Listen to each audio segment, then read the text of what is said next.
നമുക്കൊന്ന് കോൺഫ്ലവർ ഒക്കെ വെച്ചൊരു അടിപൊളി സ്വീറ്റ് ഐറ്റം നോക്കിയാലോ. അതിനായിട്ട് നമുക്കൊരു മിക്സിംഗ് ബോൾ എടുക്കാം. അതിലേക്ക് ഒരു 1/2 കപ്പ് കോൺഫ്ലവർ ചേർത്ത് കൊടുക്കാം. അപ്പൊ കോൺഫ്ലവർ ചേർത്ത് കൊടുത്തതിന് ശേഷം നമുക്ക് അതിലേക്ക് 1 ടീസ്പൂൺ ഫുഡ് കളർ ചേർത്ത് കൊടുക്കാം. ഇനി നമുക്ക് അതിലേക്ക് 1/2 കപ്പ് വെള്ളം കൂടെ ചേർത്ത് ഇത് നന്നായിട്ടൊന്ന് മിക്സ് ചെയ്യേണ്ടതാണ്.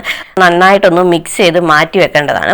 അപ്പം അതവിടെ ഇരിക്കട്ടെ. ആ സമയം കൊണ്ട് നമുക്ക് സ്വീറ്റ് ഉണ്ടാക്കാൻ തുടങ്ങാം. അതിനായിട്ട് ഒരു പാൻ എടുക്കാം. അതിലേക്ക് 1/2 കപ്പ് പഞ്ചസാര ചേർത്ത് കൊടുക്കാം. അതുപോലെ ഗ്യാസ് ഓൺ ചെയ്യരുത്. പഞ്ചസാര ചേർത്ത് കൊടുത്തതിന് ശേഷം നമുക്ക് അതിലേക്ക് ഒരു 1/2 കപ്പോളം വെള്ളം ചേർത്ത് കൊടുക്കാം. എന്നിട്ട് അതിലേക്ക് 1/2 ടീസ്പൂൺ നാരങ്ങ നീരും കൂടെ ചേർത്ത് കൊടുക്കാം. നാരങ്ങ നീരും കൂടെ ചേർത്ത് കൊടുത്തതിന് ശേഷം നല്ല രീതിയിൽ ഒന്ന് മിക്സ് ചെയ്തെടുക്കാം. മിക്സ് ചെയ്തതിന് ശേഷം മാത്രം തീ ഓൺ ചെയ്താൽ മതി. അപ്പൊ തീ ഓൺ ചെയ്തതിന് ശേഷം നമുക്കിത് ഹൈ ഫ്ലെയിമിൽ വെച്ച് നന്നായിട്ടൊന്ന് കുക്ക് ചെയ്തെടുക്കേണ്ടതാണ്. അപ്പൊ ഹൈ ഫ്ലെയിമിൽ വെച്ച് കുക്ക് ചെയ്ത് നമുക്ക് ഒരു പഞ്ചസാര ലായനി ഉണ്ടാക്കി എടുക്കാവുന്നതാണ്. ഇനി ഈ ഒരു സ്റ്റേജ് എത്തുമ്പോഴത്തേക്ക് നമ്മൾ നേരത്തെ റെഡിയാക്കി വെച്ചിരിക്കുന്ന കോൺഫ്ലോർ ഉണ്ടല്ലോ, അതൊന്ന് മിക്സ് ചെയ്തിട്ട് ചേർത്ത് കൊടുക്കുക. അപ്പൊ ഇതുപോലെ ഈ ഒരു കോൺഫ്ലോറിന്റെ മിക്സ് ഇതിലോട്ട് ഒഴിക്കുമ്പോൾ നമ്മുടെ തീ ഒന്ന് കുറച്ച് വെക്കേണ്ടതാണ്. അപ്പൊ ലോ ഫ്ലെയിമിലോട്ട് വെച്ചതിന് ശേഷം മാത്രം ഇതൊന്ന് ഒഴിച്ചു കൊടുക്കാം. അതുപോലെ ഒഴിച്ചു കൊടുത്തതിന് ശേഷം പെട്ടെന്ന് തന്നെ ഇത് ഇളക്കേണ്ടതാണ്, ഇല്ലെങ്കിൽ കയറി കട്ട പിടിക്കുന്നതായിരിക്കും. അപ്പം ഇത് ഒഴിച്ചു കൊടുത്ത് നല്ല രീതിയിൽ ഒന്ന് മിക്സ് ചെയ്തെടുത്തതിന് ശേഷം പിന്നീട് നമുക്കിത് ഹൈ ഫ്ലെയിമിൽ വെച്ച് കുക്ക് ചെയ്യാവുന്നതാണ്.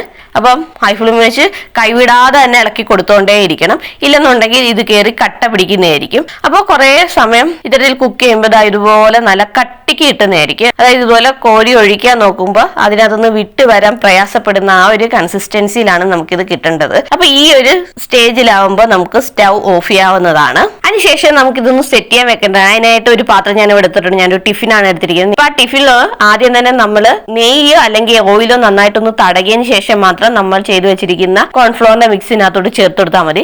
ഇല്ലെന്നുണ്ടെങ്കിൽ ഇത് ഇളകി വരാൻ പാടുപെടുന്നതായിരിക്കും. എന്നിട്ട് നമുക്കൊരു 2 മണിക്കൂറെങ്കിലും ഇത് കുറഞ്ഞതൊന്ന് റെസ്റ്റ് ചെയ്യാൻ വെക്കേണ്ടതാണ്. അപ്പം 2 മണിക്കൂർ ഇതൊന്ന് റെസ്റ്റ് ചെയ്യാൻ ഇരിക്കട്ടെ. ആ ഒരു സമയം കൊണ്ട് നമുക്ക് മറ്റൊരു കൂട്ടുണ്ടാക്കാം. അതിനായിട്ട് നമുക്കൊരു മിക്സിംഗ് ബോൾ എടുക്കാം. അതിലേക്ക് നമുക്ക് 1 ടേബിൾ സ്പൂൺ കോൺഫ്ലോർ ചേർത്ത് കൊടുക്കാം. ഒപ്പം തന്നെ 1 ടേബിൾ സ്പൂണോളം പൊടിച്ച പഞ്ചസാരയും കൂടെ ചേർത്ത് കൊടുക്കാം. ഇത് രണ്ടും കൂടെ ചേർത്ത് കൊടുത്തതിന് ശേഷം നമുക്ക് നല്ല രീതിയിലൊന്ന് മിക്സ് ചെയ്തെടുക്കാവുന്നതാണ്. ഇപ്പൊ ഇത്തരത്തിൽ മിക്സ് ചെയ്തതിന് ശേഷം നമുക്കിത് മാറ്റി വെക്കാവുന്നതാണ്. അപ്പൊ ഇതൊക്കെ 2 മണിക്കൂർ കഴിയുമ്പോഴത്തേക്കും നമ്മുടെ സ്വീറ്റ് ഇവിടെ റെഡി ആയി കിട്ടുന്നതായിരിക്കും. ഇനി നമ്മൾ ചെയ്യേണ്ടത് എന്താ വെച്ചാൽ ഇത് ഇളക്കി ഇടാൻ വേണ്ടി നമുക്കൊരു പാത്രം എടുക്കാം. അപ്പൊ ആ പാത്രത്തിന്റെ ഫസ്റ്റ് ലെയർ ആയിട്ട് നമ്മളിപ്പോ റെഡിയാക്കി വെച്ചിരിക്കുന്ന കോൺഫ്ലോർ ഷുഗർ പൗഡറിന്റെ മിക്സ് ഉണ്ടല്ലോ, അത് ചേർത്ത് കൊടുക്കാം. ഇതിന്റെ പുറത്തായിട്ട് വേണം നമ്മൾ റെഡിയാക്കി വെച്ചിരിക്കുന്ന കോൺഫ്ലോറിന്റെ മിക്സ് ഇതിനകത്തോട്ട് ചേർത്ത് കൊടുക്കുക. അതായത് തിരിച്ചൊന്ന് കമത്തിയാൽ മതി, അപ്പോഴത്തേക്ക് ഇത് ഇളകി വരുന്നതായിരിക്കും. അപ്പൊ അത് ഇങ്ങനെ തട്ടി കൊടുത്തതിന് ശേഷം അതിന്റെ മുകളിലായിട്ട് നമ്മൾ റെഡിയാക്കി വെച്ചിരിക്കുന്ന കോൺഫ്ലോർ ഷുഗർ പൗഡറിന്റെ മിക്സ് ഉണ്ടല്ലോ, ആ പൊടി ഇതുപോലെ വിതറി കൊടുക്കാം. വിതറി കൊടുത്തിട്ട് നല്ല രീതിയിൽ എല്ലായിടും ഒന്ന് സ്പ്രെഡ് ചെയ്ത് കൊടുക്കുക.